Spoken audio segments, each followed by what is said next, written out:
I'm gonna challenge you to chess one of these days, and Sure. I'm gonna beat you live. We're gonna Twitch it, and then I'm gonna beat you live. And probably the whole world's gonna be like, look how bad all their moves are.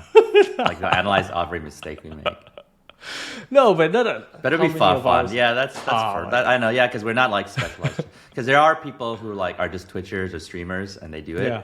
And I'm sure everyone's like, okay, well, that's their skill. So we just shouldn't brag about how good we are. Well, it's edutainment, right? So some people Yes, like watching yes. chess, some people like watching video Oh games. yeah, Imagine yeah. playing. I can Imagine if talk we were playing about. Smash Brothers, right? Imagine if we were playing Smash Brothers and talking about life and Yeah. motivation and how That's do we do better. Oh, that would be really interesting to watch. It's like you watch Smash, but you get better at life. Yeah, That would be very gamified. Yeah. Yeah, and for chess it's harder because then I think when we get to a hard place we're just stuck. Like We're just like, it's like yeah, so yeah, I think meaning of a life is yeah, meaning. What were you talking about? it was- Knight knight c3. Hey, Yeah, Juniper's so I- getting good. Juniper's really getting good at chess. I mean, Yeah, like- what I want to do is I don't want to make her play too much. I'm just like waiting if she wants to play, and then I'll play, because she really seems to have a passion for it, and that's what I want to preserve. You know, Oh, not yeah, just me that's teaching. powerful. Like sometimes I ask her, "Do you want me to teach you, or do you want to just play?" She's like, "I just want to play." I'm like, "All right." I teach her while playing too, but sometimes I like to tell her, "Okay, what's the skewer? All right, now how do you fork the knight?" You know, all these things is what I wanted to learn as well. So just taking it slow. Cool. Yeah. Hey everyone, welcome to the June and Yukai show, where we talk about many things about life, motivation, productivity, how to be a better person, how to be a better man. And how to have fun doing it. Oh, that's the best part. So, Yukai, you thought of the topic today. Why don't you get us started? Yeah, so this is actually going to be a remake of a episode that can't come to be because there were some technical issues, but it's a topic on what is the purpose of life? What is the meaning of life? And this came about because someone about a month or two ago was chatting with me, and we just randomly talked about the meaning of life. And you know, to me, it was always a strange question. It's just like, hey, you know, like we exist. Why does it have to be a meaning? And then we exist, so we kind of have to find a purpose. So my friend was like, yeah, I guess clichély, the meaning of life is to find its own meaning. But then I thought about it more, and then I just a term came to my mind where I feel like it's simple and it seems to embody some wisdom inside, and therefore making it a bit more elegant. So I just set out the words, the meaning of life is to improve.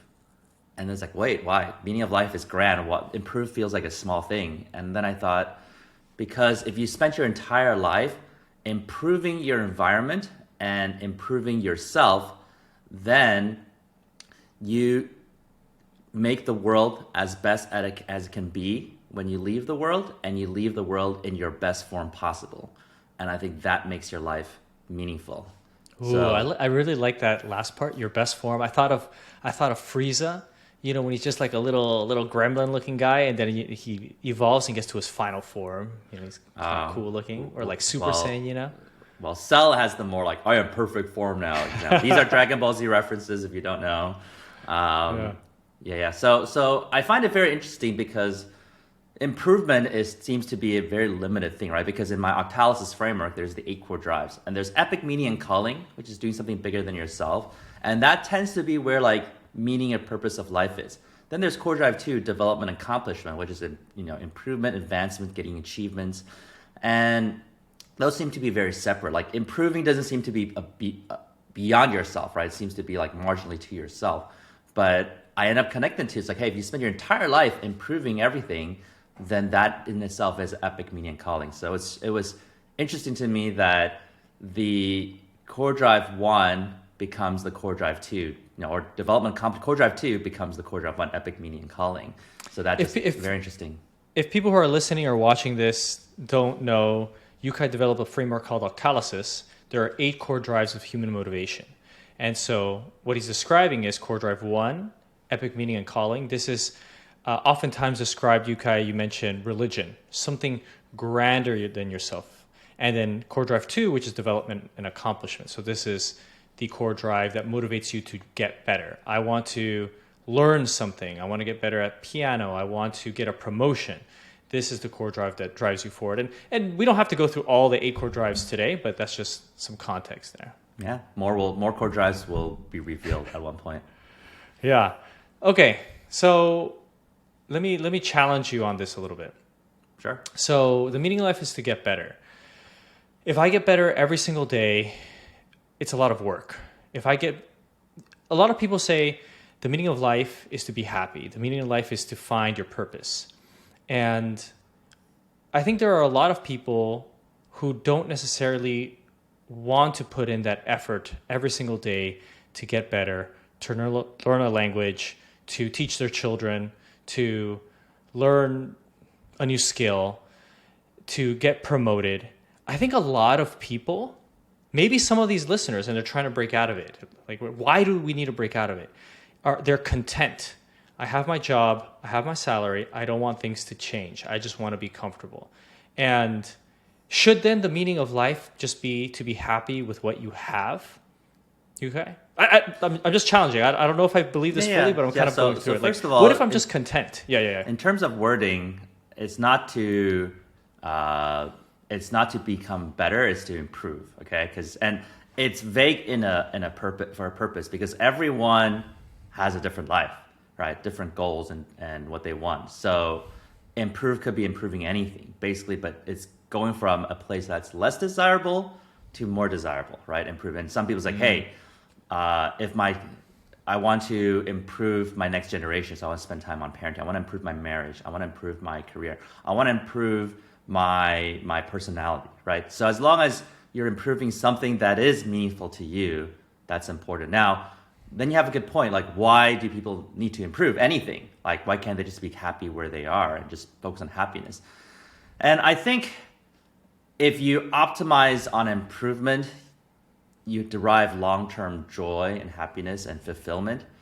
But if you just maximize on happiness, that's when some people just go like, okay, I want full pleasure mode today. I'll do drugs. I'll be addicted, right? And I think this is also why a lot of marriages fall apart. A lot of people go into marriages thinking, oh, I just want to a marriage will make me happy, and they realize, oh, this marriage isn't making me happy, so this sucks. So then they split apart. Can I just say, can I just say, marriage is so much work. Being a parent is so much work. Marriage is so much work. If you expect to become a parent or you expect to go into marriage and be happy, man, you have something surprising coming up because it takes more work than being single and just living the life that you want to live. Mm-hmm. Yeah. It's hard work. Go ahead. But then it comes to like things that are fulfilling, right? Because if you just focus on happiness, then you're avoiding all these. And so marriage, right?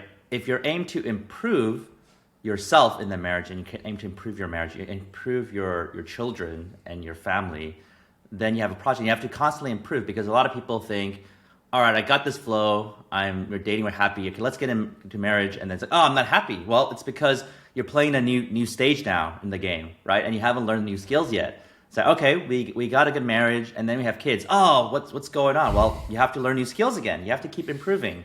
Most people think, okay, this whole marriage thing is done. It's on smooth sail. Let me just focus my career or something or watch TV. And you're not learning the new skills, not improving.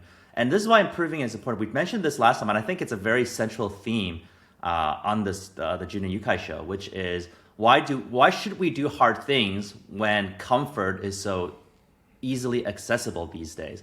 And it's because if you do the hard things and you improve things, that creates a feeling of competency, and a sense of competency gives you confidence and self-esteem. And that's very important in life because there's some people who spend their entire lives avoiding responsibility, avoiding relationships, avoiding having a family, and everyone has their own reasons. So I'm not saying that's you or whoever's listening, but some people do that and avoiding hard work. And maybe they feel like they're happy. They're watching TV a lot. They're watching Netflix. They're playing games a lot. But from what I've seen, the people I know, they also have lower self-esteem, and they feel like they're afraid of responsibility. They're scared and they're running away. And when you live your life that way, I don't think you have true joy and happiness, because you need to be able to respect yourself and have high self-esteem. Okay. So I think this is why that's important to tackle the hard things. I want to add to that. There's this book called How to Raise an Adult. Fantastic book about why children these days now adults, right? But the way they were raised have anxiety or depression or don't know what they want to do in their life. And it's because of helicopter parents. Parents who try to prepare the road for the child instead of preparing the child for the road.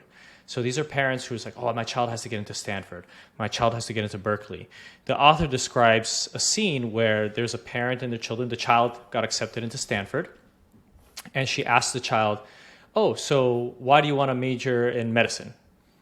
And this teenager, right, this person is 18 years old, doesn't answer, but instead looks to the dad.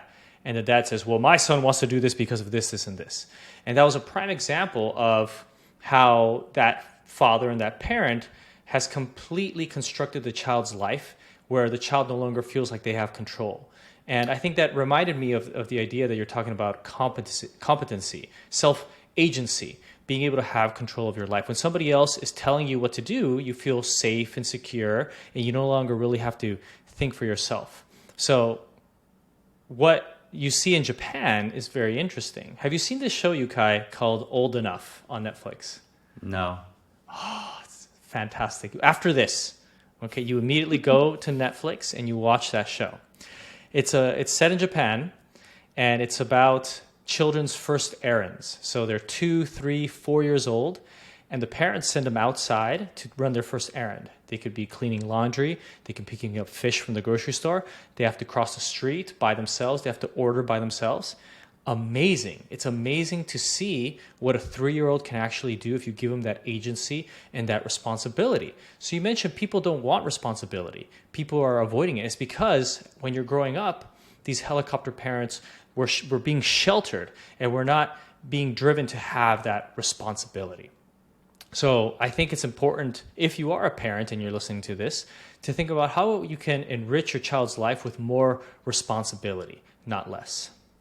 Yeah, I think it's, and I myself included, right? It's like a spoiled generation. You know, we're seeing less and less families with children.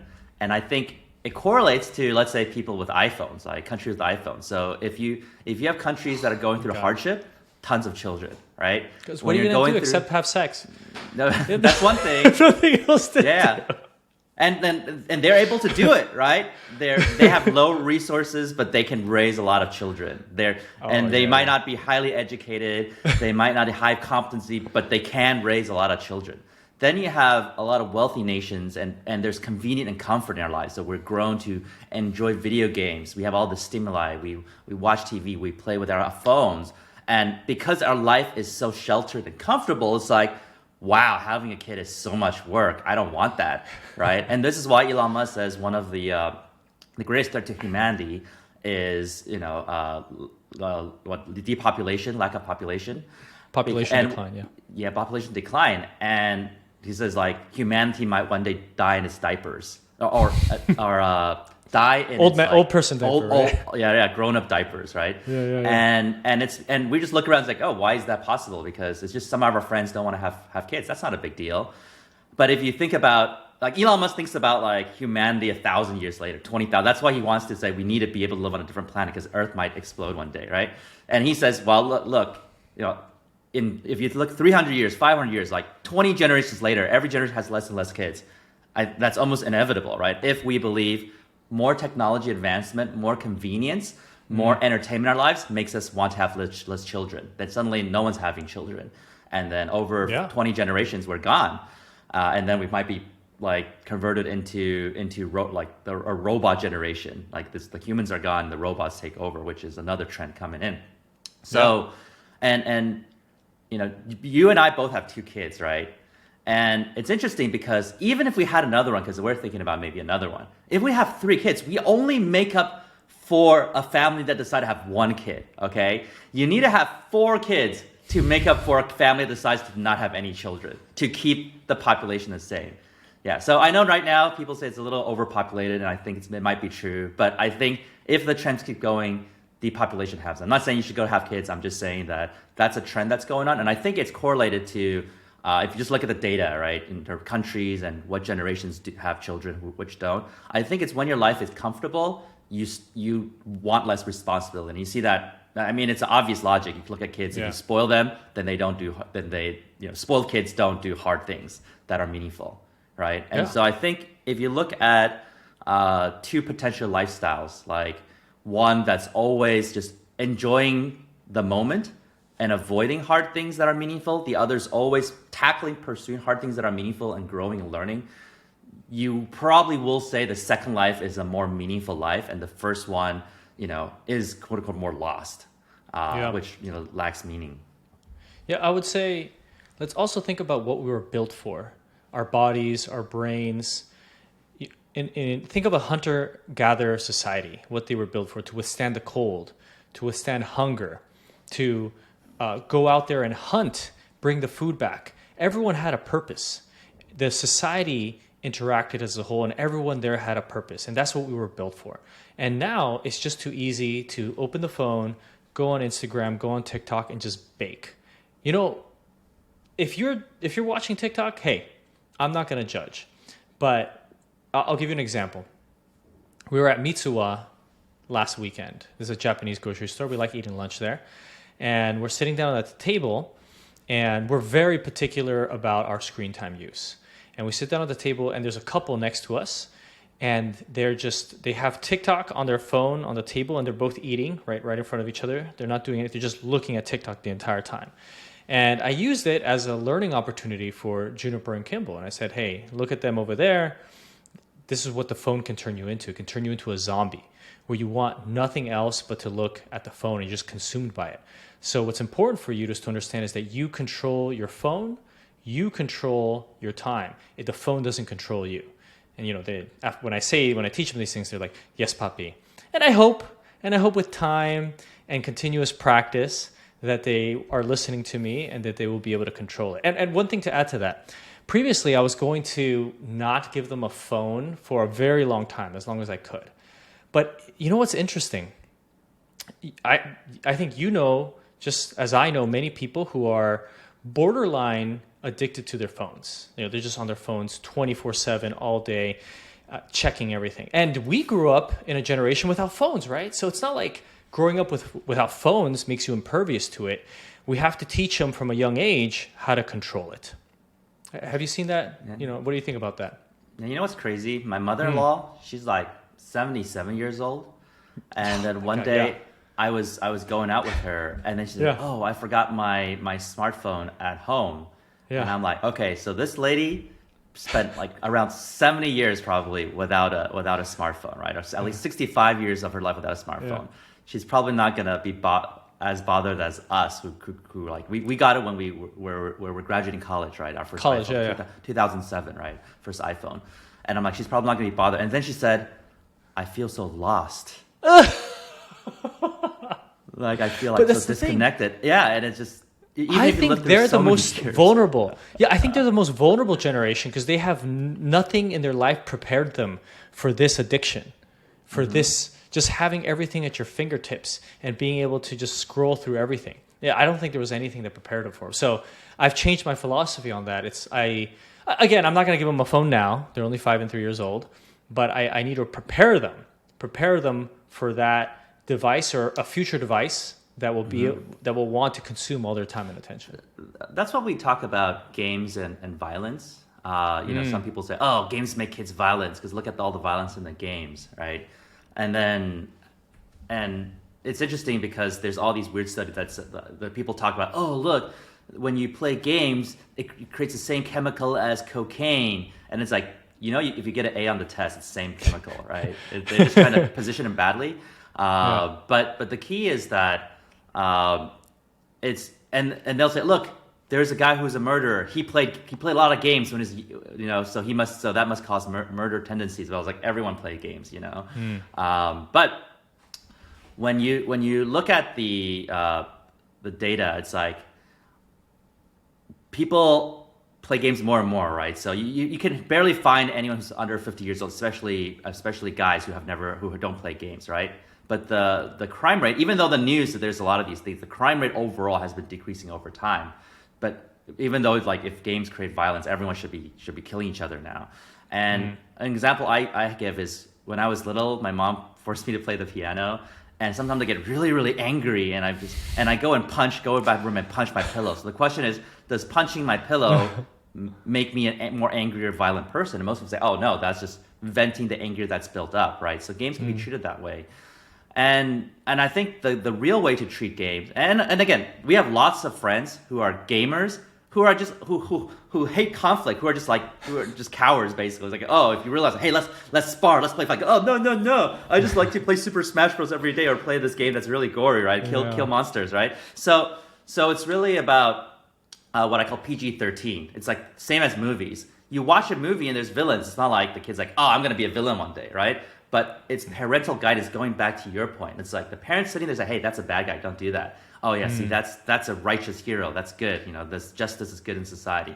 I think instead of parents saying you cannot play games, don't touch games, which based on Core Drive 6 in the Octalysis framework, scarcity and impatience, creates desire to play it. If you're not allowed to do it, you want to do more. You're not allowed to play games, then they'll secretly play games. You're not allowed to have a boyfriend, they'll secretly find boyfriends just because just because you've stopped her from doing it. Okay, and then you're not allowed to watch like scary movies. Then you don't do it, but parental guidance means that you sit with them, you guide them, you say, okay, let me play the games with you. Let me pick good games for you or guide you to understand what's a good game, what's a bad game, what you can learn from the game.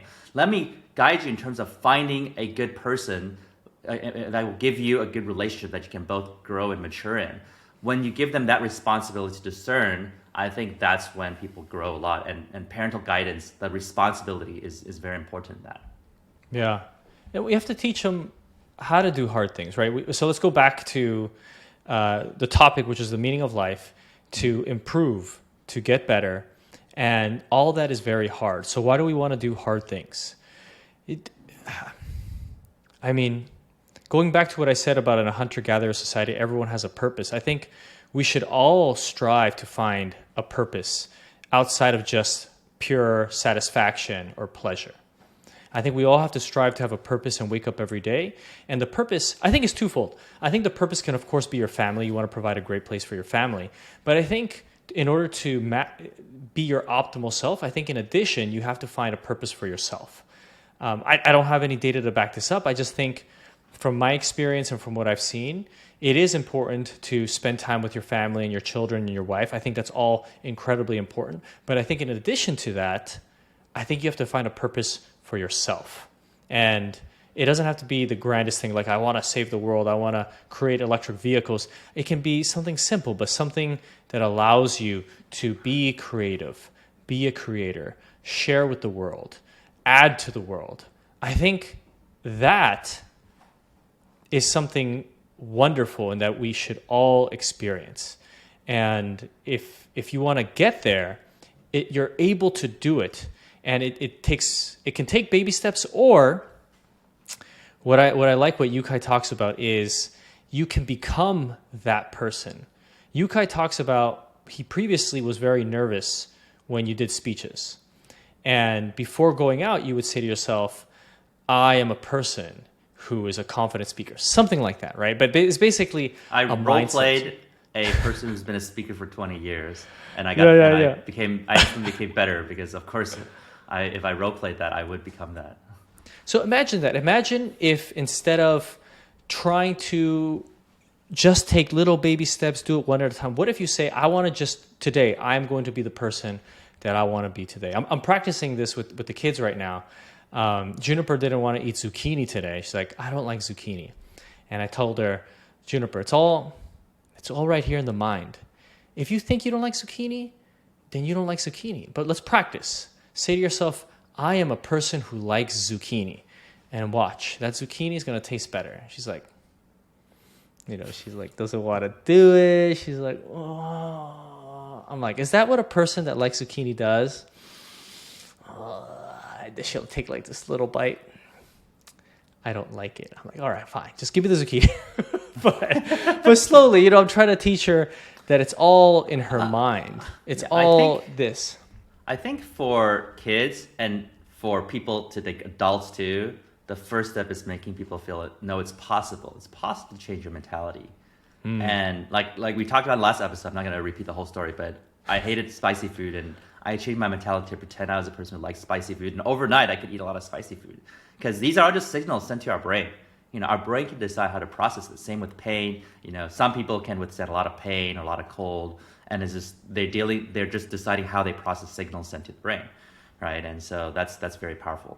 Oh, and by the way, we're not telling the audience that, hey, you don't have meaning in life unless you have kids or unless you get married, right? That's not the point.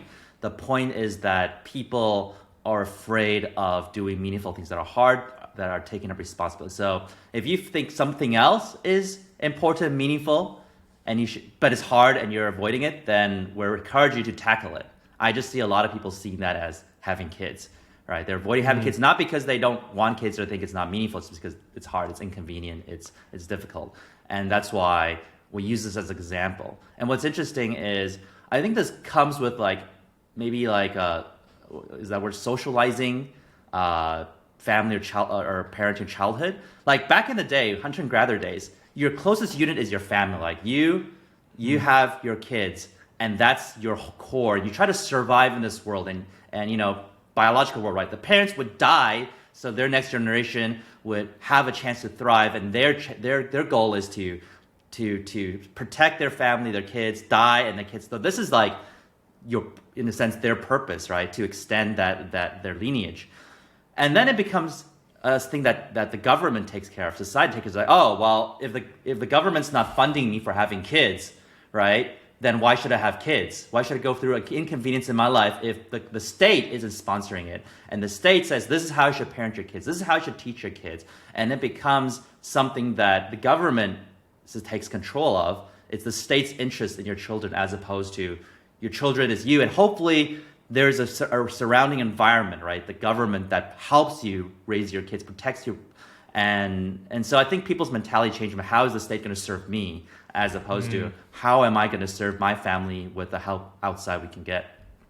Well, it goes back to what you said. We're spoiled.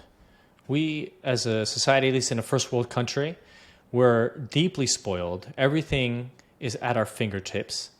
And people get comfortable. I mean, something about the human race is it's always keeping up with the Joneses, or the grass is always greener on the other side. We just get used to our current way of living, and now you want something a little more convenient, something that makes it a little easier. You avoid things that are hard. And there's this book called The Obstacle is the Way. And I think that's such a great summary of what to do. If you are avoiding something hard, that is what you should be doing. If your life is too easy day to day, you're doing something wrong. Like you should be struggling every day, whether that's struggling to learn something, struggling to convince something to do something, struggling to sell something, struggling to design and create. I think every day should be a struggle. Every day should be something hard that pushes you to exert energy, whether physical or mental energy, to become better in some way. Because that is when you are living your life to the fullest. And to your question, or to your point, Yukai, of if you're listening to this, we're telling you not to have kids and not to get married.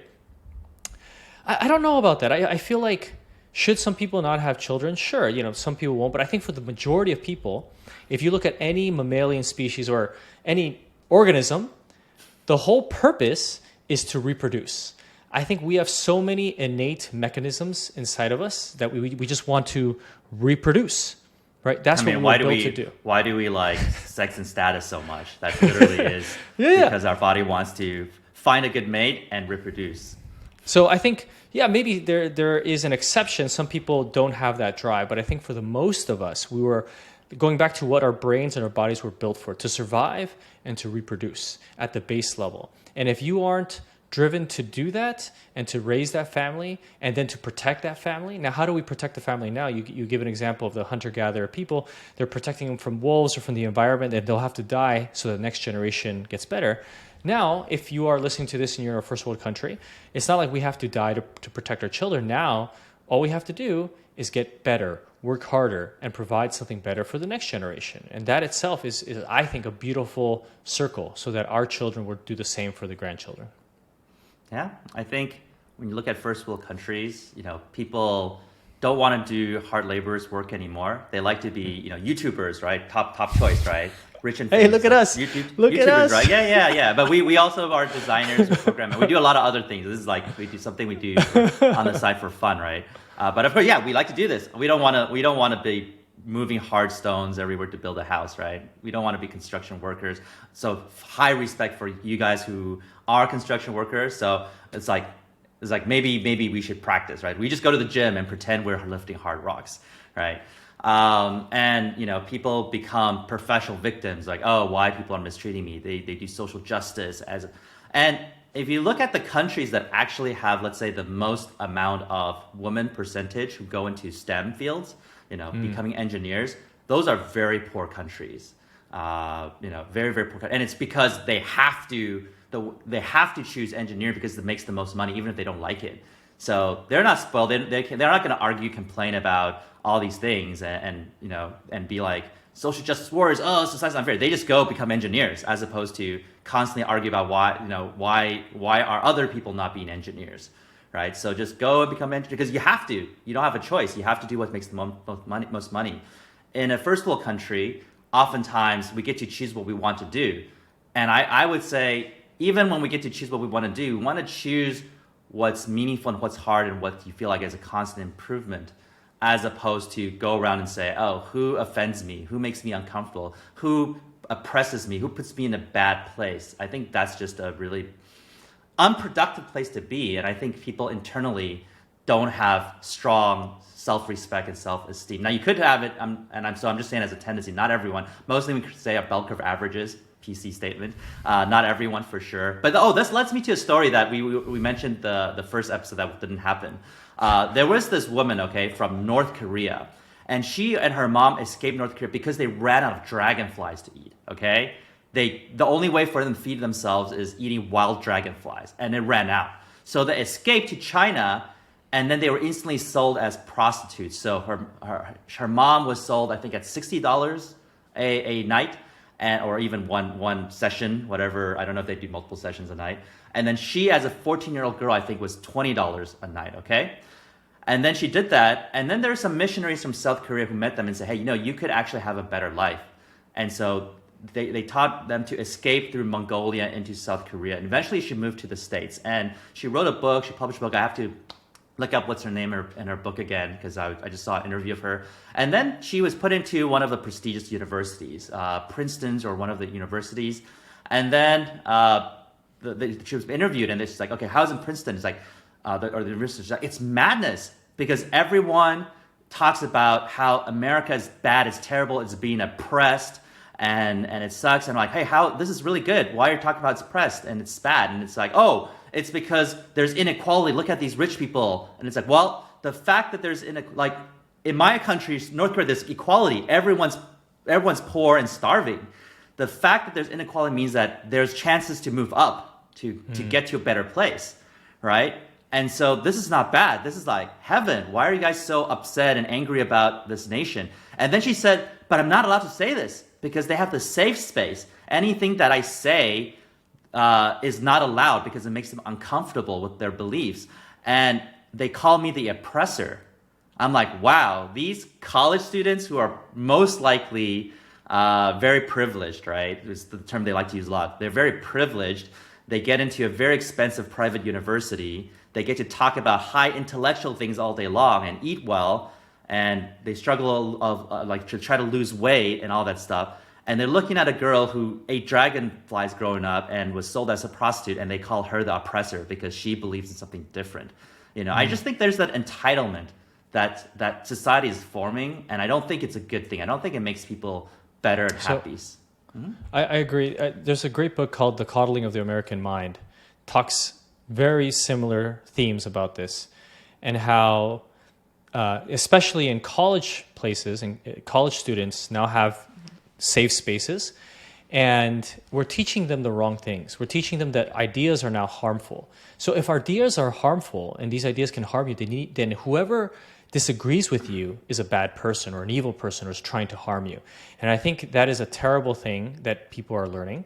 If you disagree with us, then it's a great opportunity to learn something new. And it's also, maybe we want to hear from you, right? Tweet us or leave a comment. And that's and it's part of the discussion. So what I want to say is, this is part of upbringing and how we raise our children. Are we preparing the road for our children, or are we preparing our children for the road? Right? If you are preparing the road for the children, then you're telling them, hey, there are bad things out there that I don't think you're going to be able to withstand. There's going to be ideas out there that we don't agree with as a family, and I don't want you to hear them. There's going to be things out there, topics, themes, people that are going to offend you, and that's bad. These are bad people. And I think to draw lines of like black and white, I am good, they are bad, is just how people are being taught to think. And it's just counterproductive to a society and counterproductive to an individual, because how can you progress as an individual if you think everyone who disagrees with you is wrong? Yeah, and I think safe space by itself, I mean, it sounds really good, right? The movement's good, protect people's feelings. But in itself, it's also oppressive. And the reason is because they have to decide who has the safe space, right? Because when the safe space comes in conflict, it means two people disagree. And who do you protect, right? Because other people equally say, well, whatever you're saying in the safe space offends me. So how dare you violate my safe space, right? How dare you say America sucks? That offends me. That offends my safe space, right? How dare you say that, people have oppression or people have privilege? Like, that offends me, right? And it's like, no. You are the oppressor by disagreeing with me, because I have the safe space, you don't. You're the oppressor, I'm the person that's being protected by the safe space, right? Why is it not the other way around? Who decides who controls the safe space and who's the oppressor on the other side? So it's basically like communism, to be honest. Communism is the concept that, hey, the government collects everyone's resources and then distributes it fairly to everyone, right?